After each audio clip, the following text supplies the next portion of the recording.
천사의 아침 방문을 찾아오신 여러분을 환영합니다. 오늘도 아침 예배 말씀으로 믿음과 위로의 시간을 갖게 되길 바랍니다. 성도 여러분 안녕하십니까? 오늘도 아침 예배에 찾아오신 성도님들을 진심으로 환영합니다. 하나님께서 우리에게 가장 원하시는 것은 무엇일까요? 바로 우리의 마음입니다. 어떻게 하면 하나님께 우리의 마음을 드릴 수 있을까요? 오늘 말씀을 꼭 들어보시길 바랍니다. 이제 기도하겠습니다.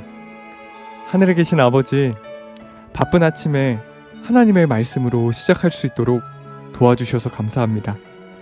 말씀을 통해서 하나님의 뜻이 무엇인지 확인하고 말씀에 순종할 수 있도록 인도해 주시옵소서. 오늘은 하나님께서 받으시는 선물이 무엇인지 살펴보려고 합니다. 말씀을 통해 하나님의 마음과 우리의 마음이 하나가 되고 남은 생애를 기쁨과 감사로 살아가는 그리스도인 되게 하여 주시옵소서.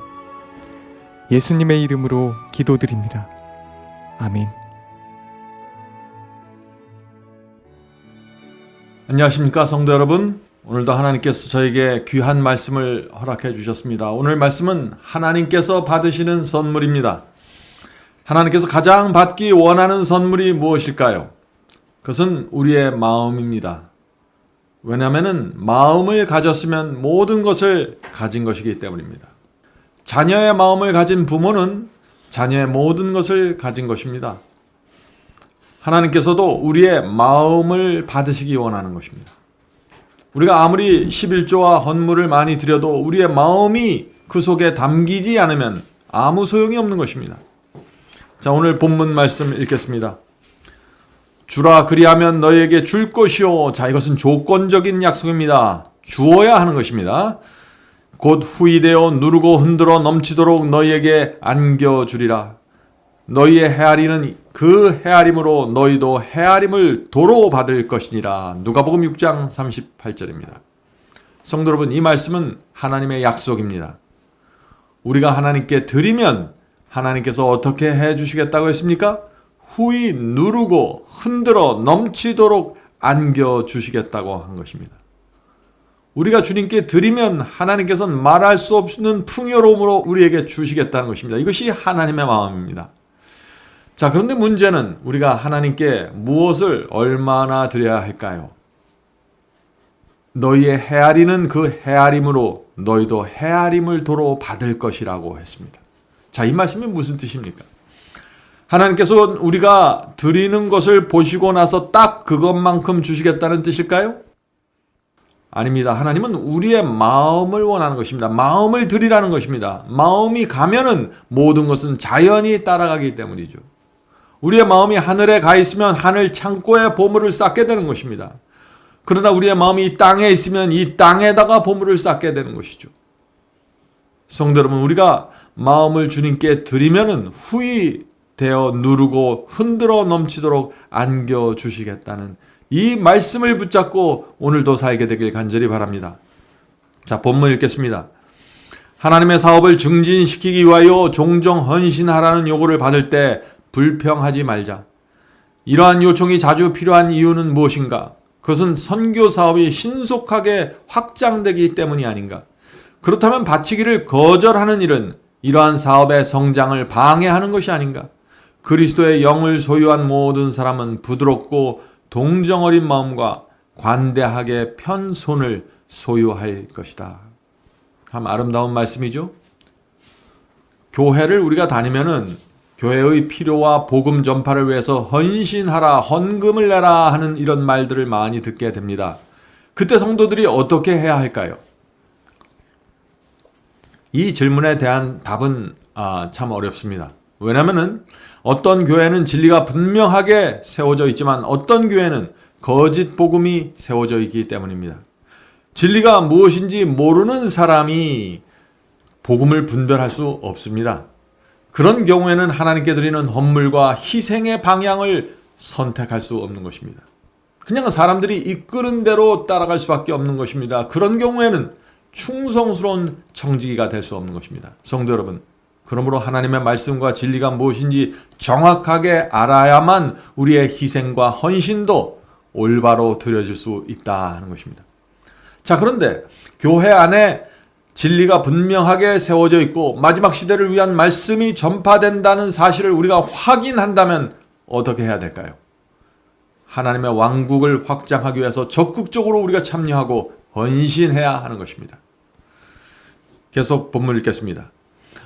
우리에게는 세상에 전해야 할 마지막 자비의 기별, 곧 사람들을 하나님의 날에 설 수 있도록 준비시켜야 할 기별을 선포하는 일이 맡겨져 있다. 우리는 자신의 책임을 깨닫고 있는가? 우리는 그 기별을 선포하는 일에 자신의 역할을 다하고 있는가? 영원한 유익을 위해 지금 해야 할 일이 있다. 우리는 오류 가운데 멸망해가는 세상 앞에 진리의 기치를, 진리의 깃발을 펼쳐야 한다. 성도 여러분, 그리스도인에게 놀라운 사명이 맡겨져 있는 것입니다. 우리에게는 지금 그리스도께서 재림하시는 길을 준비하고 예비하라는 사명이 맡겨져 있는 것입니다. 예수께서 오시기 때문입니다. 어둠 속에서 멸망을 향해 달려가고 있는 이 세상과 교회를 향해서 마지막 기별을 전해야 하는 것입니다. 그것이 우리 인생에서 가장 영광스러운 사명입니다. 우리가 이 세상을 살면서 해야 될 일이 많이 있죠. 그러나 그 중에 가장 영광스러운 것은 하나님의 진리를 선포하고 그 일에 내가 여러 가지 모습으로 참여하는 것입니다. 성도 여러분, 생각해 보세요. 사람들을 영원한 멸망에서 영원히 멸망당할 수 없는 그런 운명에서 영원한 생명으로 옮기는 일입니다. 거기에 무엇이 아까울 수 있을까요? 내가 참여할 수 있는 가장 큰 보람과 영광이 바로 거기에 있는 것입니다. 본문 읽겠습니다. 우리가 하나님의 보물 창고에 많이 가져갈수록 우리는 더 많은 것을 가져가게 될 것이다. 왜냐하면 그분께서는 우리 앞에 여러 길을 열어놓고 우리의 물질을 증가시킬 것이기 때문이다. 자, 여기 우리의 재산과 물질을 증가시키는 비결이 나오죠? 우리가 하나님께 마음을 바치고 헌신하면은 하나님께서 우리에게 물질도 허락할 수 있다는 것입니다. 왜 그럴까요? 내가 주님께 5개를 받으면 내가 그것을 하나님의 사회에 사용하는 통로가 될 것을 하나님께서 아시기 때문에 우리에게 자유롭게 물질을 주실 수 있다 하는 것입니다. 그런 사람들은 하나님께서 그 길을 인도해 주시는 것입니다. 자, 그런데 많은 사람들이 그런 신앙으로 들어가질 못합니다. 왜 그럴까요? 왜냐하면 하나님을 믿으면 너무 많이 희생해야 된다고 생각하기 때문이죠. 말씀대로 순종하면서 살면 인생이 재미없어진다고 생각하는 것입니다. 왜 그렇게 생각할까요? 하나님을 진정으로 사랑하지 않기 때문입니다. 하나님을 사랑하면은 우리의 입에서 불평과 염려가 사라지게 되는 것입니다. 신앙은 하나님과 결혼하는 것입니다. 그리스도의 신부가 되는 것입니다. 이 결혼은 이 세상에서 가장 많은 희생과 헌신이 포함된 관계입니다. 결혼 서약이야말로 가장 좁고 협적한 길을 걷기로 맹세하는 서약입니다. 이 세상의 결혼이 다 그렇습니다. 그럼에도 불구하고 두 사람은, 이 신랑 신부는 전혀 불평하지 않죠. 왜 그렇습니까? 서로 사랑하기 때문입니다. 현대인들은 이렇게 생각합니다. 규칙과 법이 엄격할수록 인생이 불행해진다라고 생각하죠. 정말 그럴까요? 그렇지 않습니다. 그것이 사실이라면 결혼처럼 비참하고 불행한 것은 없는 것입니다. 이 결혼에는 많은 희생과 헌신을 요구하는 관계이기 때문에 그렇습니다. 그러나 아무도 결혼하는 신랑 신부를 보면서 참 당신들 불행한 결정을 했다고 말하지 않습니다. 왜 그럴까요? 두 사람은 서로 깊이 사랑하기 때문입니다. 결혼과 함께 헌신과 희생이라는 깊은 굴레 속에 들어가지만 그들은 결코 염려하거나 불행을 느끼지 않습니다. 성도 여러분, 하나님과 우리의 관계도 마찬가지죠. 사랑하면은 하나님께 드리는 희생과 헌신에 대해서 불평하지 않게 됩니다. 최고의 헌물을 내가 드렸어도 너무 적게 드렸다고 느끼게 되고 주님께 죄송한 마음으로 살아가게 되는 것입니다. 왜 그럴까요? 내가 은혜의 종이 되었기 때문입니다. 본문 읽겠습니다. 하나님께서는 당신의 선물을 배가하심으로 우리는 이기적인 사람이 되지 말아야 하며 11조와 헌물을 그분에게서 거두지 말아야 한다. 우리 각자는 구원 사업에서 해야 할 역할이 있다. 자, 오늘 헌물에 대한 이야기가 계속 나오죠. 바울은 우리가 헌물을 드리는 분명한 원칙을 말씀하셨습니다. 고린도 후서 9장 7절입니다. 고린도 후서 9장 7절. 각각 그 마음에 정한 대로 할 것이요 인색함이나 억지로 하지 말지니 하나님은 즐겨내는 자를 사랑하시느니라. 성도 여러분, 중요한 것이 무엇입니까? 즐거운 마음으로 헌신하는 것입니다. 하나님께 드리는 것이 즐거운 것입니다. 죽어가는 영혼을 어떻게 해서든지 건져내기 위해서 애쓰는 마음, 그 마음이 필요한 것입니다. 그런 마음이 있으면 11조와 헌금은 인색함이나 억지가 되지 않을 것입니다. 하나님께서 기뻐 받으시는 선물이 될 것입니다. 성도 여러분, 이 세상에서 가장 행복하지 않는 신랑 신부가 어떤 사람들일까요? 결혼은 했는데 사랑하지 않는 사람들입니다. 이 부부는 사랑이 깨지면 바로 그때부터 서로에게 바치는 헌신과 희생에 대해서 불평하게 됩니다. 내가 저 사람을 위해서 이렇게까지 해야 하는가 생각하게 되는 것이죠. 사랑이 식어지면 결혼은 무거운 멍해가 됩니다. 성도 여러분, 우리와 그리스도의 관계, 우리와 하나님도 마찬가지입니다. 우리가 하나님을 진심으로 사랑하면 11조나 헌금을 무거운 멍해로 생각하지 않게 되는 것입니다.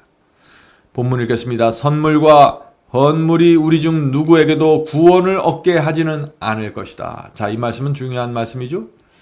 11조와 헌금을 잘 드리면 그것이 공로가 돼서 우리가 구원받을 수 있을까요? 그렇지 않습니다. 그런 신앙은 우상 숭배자들의 신앙이죠.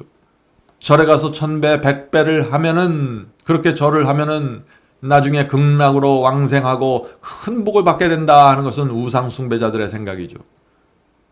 구원은 우리가 들은 어떤 희생이나 공로로 얻어낼 수 있는 것이 아닙니다. 구원은 하나님의 피로 이루어지는 것입니다. 하나님의 사랑과 희생을 알면은 자연히 드리고 싶고 바치고 싶게 되는 것입니다. 하나님께서는 그런 성도들을 붙잡고 우리의 인생을 인도해 주시는 것입니다. 성경의 종교는 영원히 그것을 통하여 하나님과 교통하며 하나님께서 사랑하시는 것을 사랑하고 하나님께서 미워하시는 것을 미워하는 우리의 도덕적 본성을 개발시키는 데 있다. 자, 성도 여러분, 이 기독교 신앙은요, 하나님께서 사랑하는 것을 나도 사랑하고 하나님께서 미워하는 것 나도 미워하는 것입니다.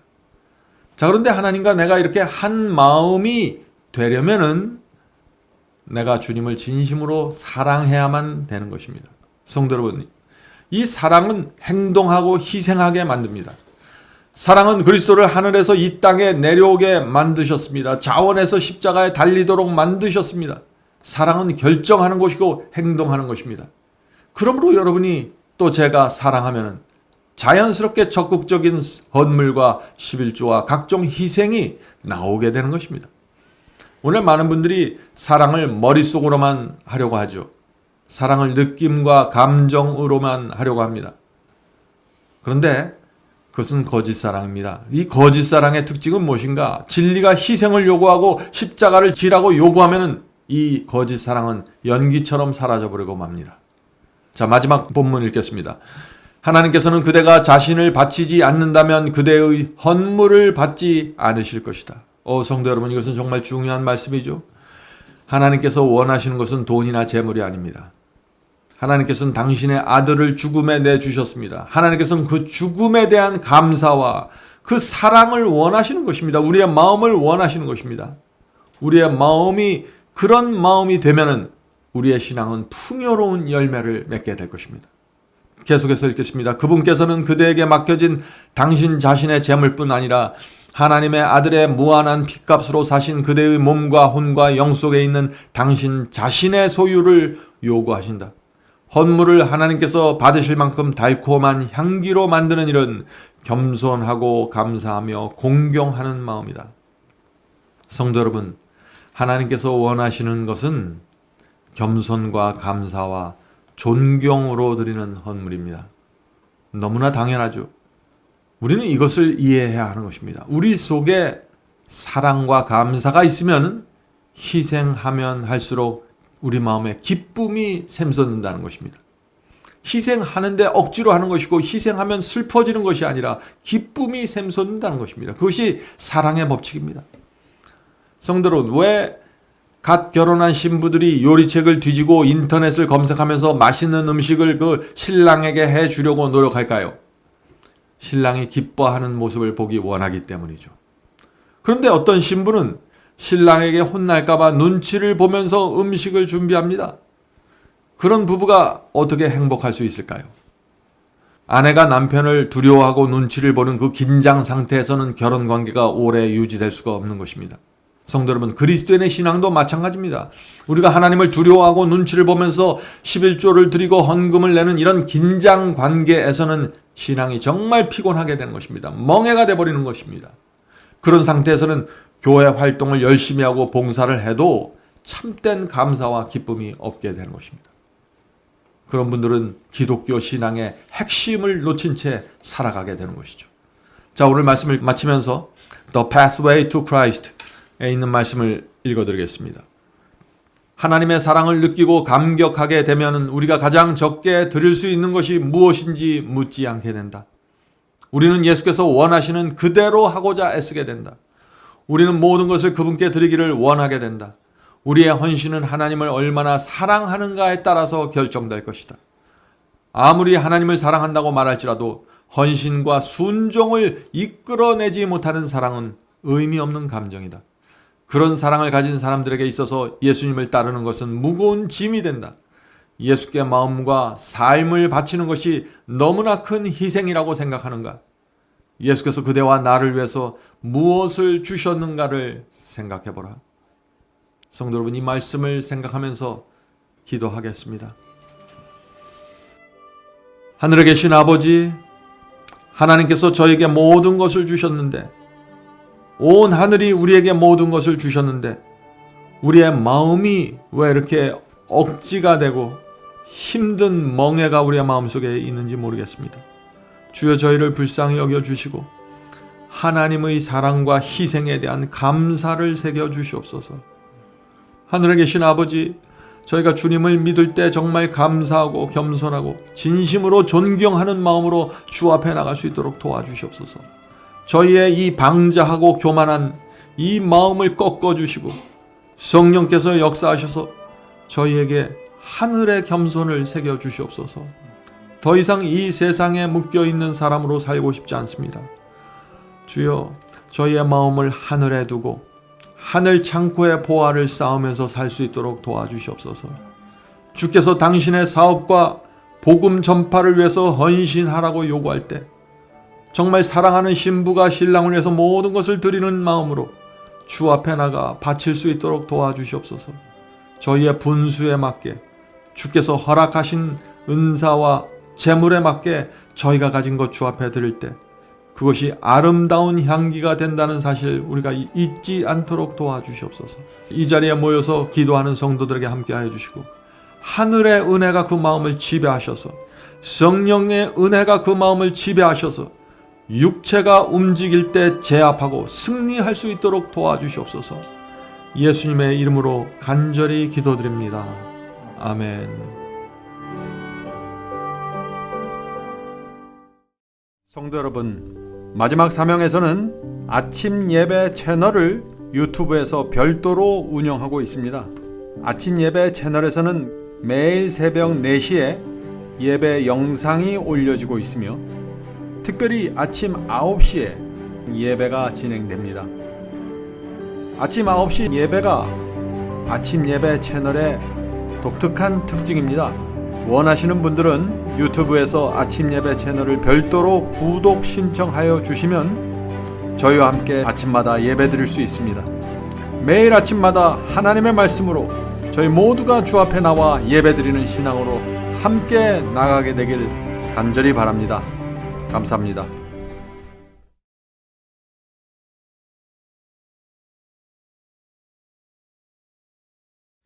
대산을 넘어 한국에 가도 빛 가운데로 걸어가면 주께서 네 버리시기로 약속한 말씀 변치 않네.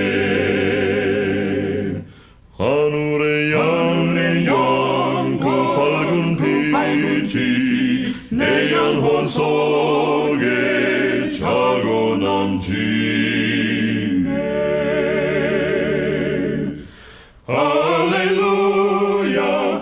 늘 기뻐하며 주 이름 높이 찬양하리. 권명한 자비 늘 기뻐하며 영원한 장금 목적하고 그 크신 이름 찬양함으로 날마다 일찍 하늘의 영광 그 밝은 빛이 내 영혼 속에 자고 남지에 할렐루야 널 기뻐하며 주 이름 높이 찬양하리.